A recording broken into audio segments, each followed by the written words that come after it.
Еліміздің қалқаны қорғандары, ерлікпенен намысқа толған жаны, бейбіт ел тыныштығы сақталады, ерлердің арқасында бәрі.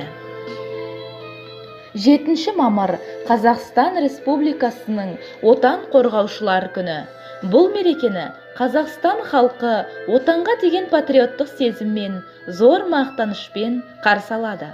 Бұл тәуелсіз еліміздің өзіндік қорғаныс қабілеті бар екенін білдіретін мереке.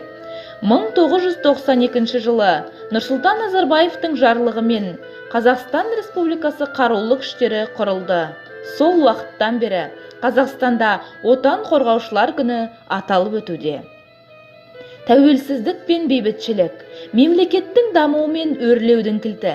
Әскер осы екі маңызды фактордың сақталуын қамтамасыз етеді. Бүгінгі таңда Қазақстан Республикасының қарулы күштері жауынгерлік даярлықтың жоғарғы деңгейімен, сапалы жұмылдыру резервмен, ұлттық әскери мектептер желісімен және қажетті материалдық техникалық қамтамасыз етумен ерекшеленеді. Қазақстан Республикасы қарулы күштерінің құрылуына 30 жыл.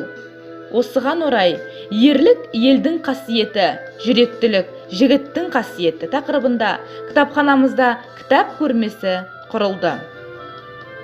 Көрмеде Қазақстан Республикасының әскери тарихы, әскери ғылымдар бойынша деректер, саптық әмірлер, рапорттар жинағы, әскери педагогика, алғашқы әскери дайындық сынды газет беттерінде материалдар ұсынылған.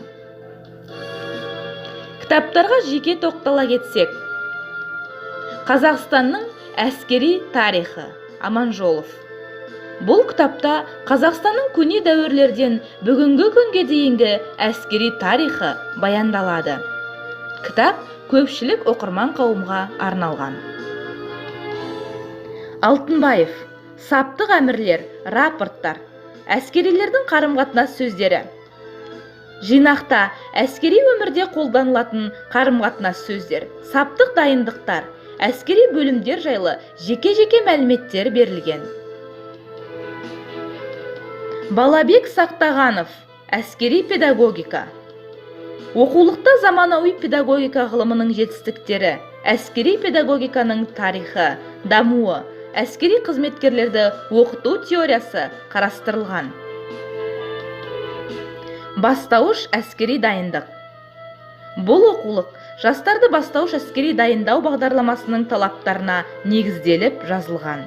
Мұнда Қазақстан Республикасының қарулы күштері жайлы, олардың тарихы, міндеті, ерекшеліктері жайлы, атыс, саптық дайындық, азаматтық қорғаныс қағидалары баяндалған.